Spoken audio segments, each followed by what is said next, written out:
And under my leadership, I will ensure that, first of all.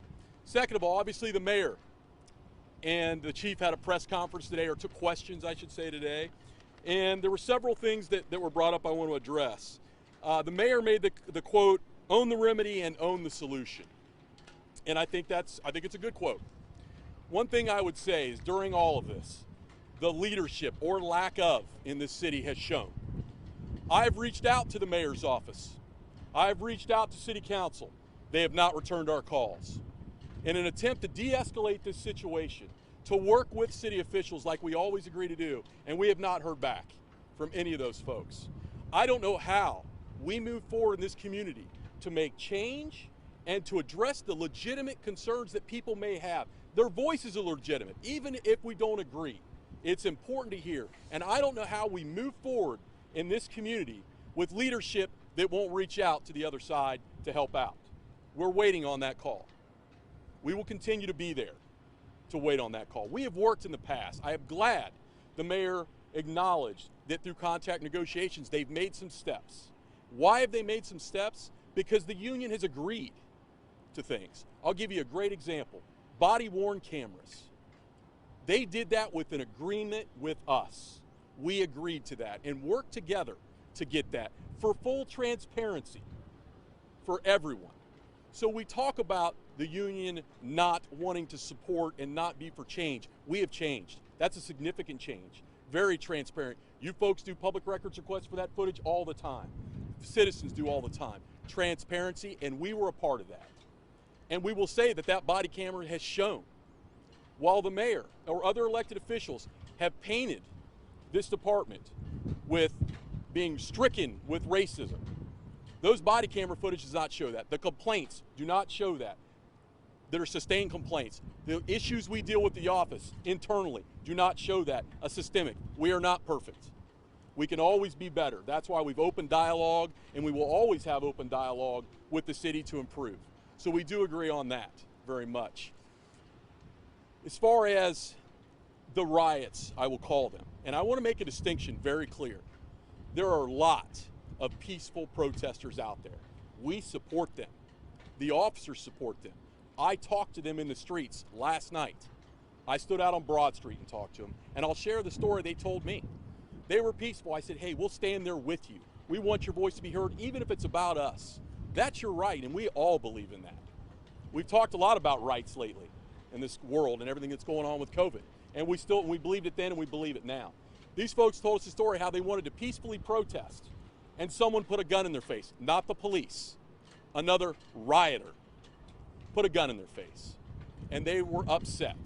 And every peaceful protester that lives in this city of Columbus should be upset, because their voices should be heard and shouldn't be shut down because people choose to riot and destroy this town that businesses have built in this town. These businesses deserve better, the citizens deserve better, and my officers deserve better. Management has failed us.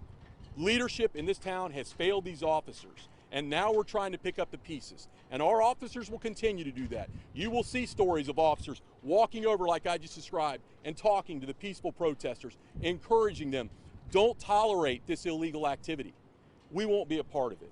Something else that was addressed in the conference today with the mayor and the chief was we need to handle peaceful protesters and rioters different. I agree, as I've described. But we didn't hear how to do that, did we? You know why? Because how do you do that, folks, in certain circumstances? When you have 2,000 people in the street destroying the businesses that are already suffering in this town for the shutdowns, and now they're shut down again. How do you stop those things with 2,000 people, where 500 people in that crowd are throwing rocks, shooting fireworks, throwing scooters, bottles of water at our people with ice in them? How do you pick out those people to do that? We were criticized about using tear gas or gas down the street. Couldn't we just go in and arrest? Let me tell you, folks, we are trained to use little force as possible to complete the mission, okay? I go into a crowd and put my hands on people. What happens? It creates a bigger problem. It puts those people at risk, people around that person at risk, and it puts my officers at risk. We give ample warnings when possible. Disperse. This is now a riot. These people have ruined it for the good people. It's time to go. And then we have no choice but to use gas, which is not fun. I wouldn't suggest anybody go down here and get involved in that. When you're told to leave, leave, please. But it's very minimal. It doesn't last for weeks. You're not in the hospital. There's not a big use of force. It is a much better scenario. The people should be upset that are good folks that they have to deal with it. The rioters in this town that have come in this town, that don't live here, that are causing these problems, are destroying and burning down our city, and we should be appalled, and the mayor should be appalled, and he should be standing up for his officers and the business people in this community, and we're not seeing that. We hear a lot of talk, but we're not seeing it, and it's time for that to happen. I'll take some questions. Keith, what do you think about the mayor's request to solicit pictures, video of aggressive behavior by the police? Well, I understand that there are people that want things investigated. We have never fought against investigations. We fought for fair and impartial investigations, and we believe that that will happen. We will ensure that will happen for every one of our members, and I would also expect them, in that sense, which I didn't hear from the mayor, to start heavily investigating all of the criminal acts that have been committed against my officers, okay? What I heard from our city attorney was, we'll review all these charges. We'll see how many we're going to drop. Is that what that means? Is that what that means? The businesses that have been burnt, riddled, the Ohio Theater? We'll see. But we are all for that, a fair and impartial investigation, but we expect and demand that all those other incidents be treated just as fairly. What about those calls to negotiate with you guys to have some sort of maybe a citizen review board? We've been hearing quite a lot about that from city leaders. Well, I know you've heard a lot about that this week, and I'm waiting on that call, as I said. And they have the ability to bargain, as the mayor has said. And we will always sit down, just like we do with body cameras, and depending on their proposal, we'll see what they have to say about that. We will have conversations. But I will tell you, we have got things in place right now. You have the cameras that take care of everything. We keep talking, we want more and more and more. We give them the cameras that gives you full transparency to see every little thing that happens on these arrests, and it's not enough. Our officers, the reality is our officers are doing a damn good job, and will continue to do a good job, regardless of what they want to do. Next question. Talk to us about the use of pepper spray. We have seen some videos of what looks like protesters standing there getting pepper spray to the face. So I would say more than likely at that point they're not protesters. And if they're the good protesters, it's unfortunate. The rioters have ruined it. And at some point we have to enforce the law to clear the streets and not allow vandalism and damage. And enforce the mayor's signed order for the curfew. Okay, the mayor has ordered this, and all this came out, a curfew. We have to enforce those things. That's our job. So yes, absolutely pepper spray is used at times. When we get on the loudspeaker and say it's time to disperse, it has become an illegal function due to the bad apples. And it's time to go. And that's unfortunate. I would like to talk a little bit more about some of the comments been made about my officers from the administration, being the mayor's office. The mayor, in a lot of public statements, has painted this broad brush of the systemic racism in this police department. And it's quite ironic because our police department, in my opinion, is one of the best trained in this country. And we go to training on implicit bias, and we have a lot of talks and discussions about not painting an entire group of people or an entire entity because of the actions of a few, and our mayor did that to us. It's exactly how our officers feel. And that's unfortunate, and I hope he thinks about that before he describes all of us that way. I hope he stands up and screams to stop assaulting our police. Thank you. Anything else? What would you like to see from city leadership? I would like to see them stand up strongly and discourage violence against police. We've heard it here and there, but Mayor de Blasio, who is not friends with the FOP or the police union there in New York, made a very strong statement today. And I don't want to wait until an officer gets killed here, which we're seeing, or shot, for someone to jump up and make a statement. The time is now. And it's not just about officers, it's about the businesses and the community and the good citizens of this community that deserve better, because they're going to get hurt too. And it's time to stop. And it's time to stand up and be a leader and say that. So I know you've been out there every single day. The implication of the mayor's request for people to send stuff to that email address, I guess it implies that there's been a lot of aggressive behavior by police. Have you seen that? Have you been told that? Have you seen videos of officers acting in a way that they shouldn't? So I will tell you, it's interesting. Channel 6 did a poll last night, and I forget the exact categories, but was too much force used, not enough, in between, whatever. 72% in that poll said too lenient. 72% of the respondents thought the police were too lenient in their response. So I will tell you, I saw unbelievable restraint. I saw officers taking rocks, bottles, being assaulted for days, and standing there and taking it. It's enough. We shouldn't be getting assaulted, folks. You should peacefully protest, but when that starts, game over. And everybody should be offended by that because it is affecting your cause. Your voice is being stopped because of those people, and you should not stand for that as a citizen of this city. What would you say to some of those videos that are going around on social media that are gaining a lot of traction? Maybe it's a video of the journalists from the Lantern or other things that we're seeing going online where people say, you know, hey, I took this video. They claim it's a clear example of police misconduct. Do you have a response to something like that? So I don't know the specific videos in general, but I will say this. You know, if there's misconduct, it will be investigated. That's a police department conversation, but we understand that's going to happen. We're not here to stop that. Okay, we are here to ensure it's fair.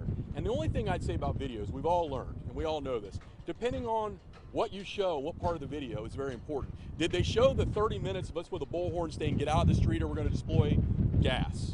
No, they just showed us gassing and macing people. Well, if we stand here for 30 minutes and say, we're the police, get out of here, we're going to do this, and you don't, I don't know what to tell you. I mean, at that point, it's a crime. We're giving you ample notice, and we always have the opportunity to give you ample notice. I want to make that clear. There are times when we don't have that, but a lot of times in these situations, you folks have been out there, you've heard the bullhorn, you've heard them say, you have to go home, you have to get out of the street, it's illegal at this time, and read all the stuff to them. If you don't get out of the street, I don't know what to tell you at that point. We have to do our job. We're trying to do everything we can not to do that, but if you are going to force our hand, we are going to do that. What's that? Would you say, is that your response to what happened last night with the journalist from Ohio State then? So I don't know too much about the particulars of that yet. There's a lot going on, as you know.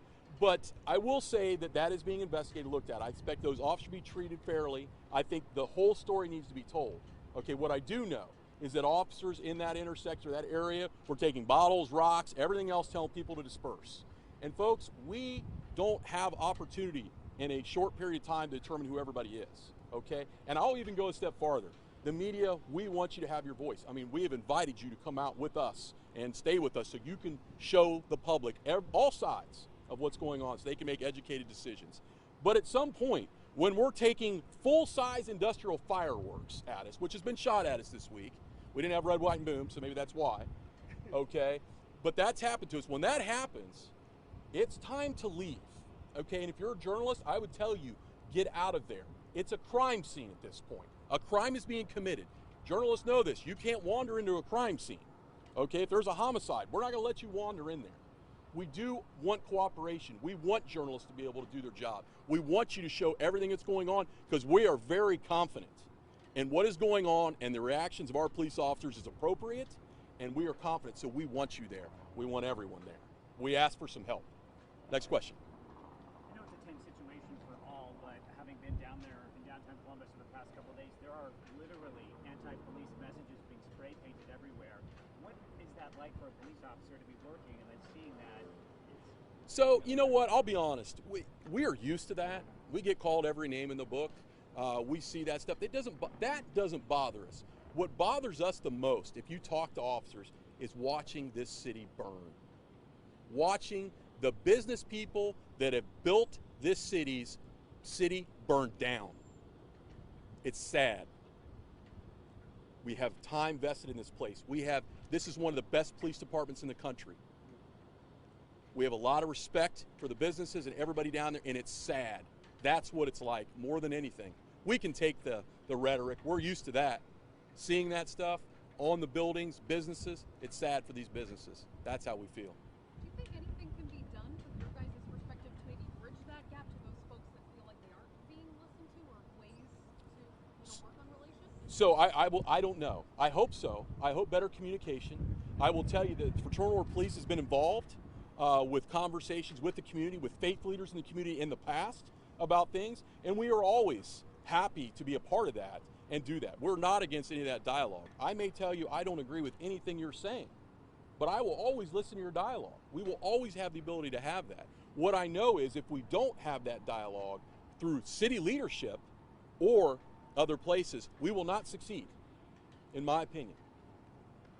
Anything else? I appreciate you all very much. Thank you. Please be safe out there. It's a dangerous world. Thank you.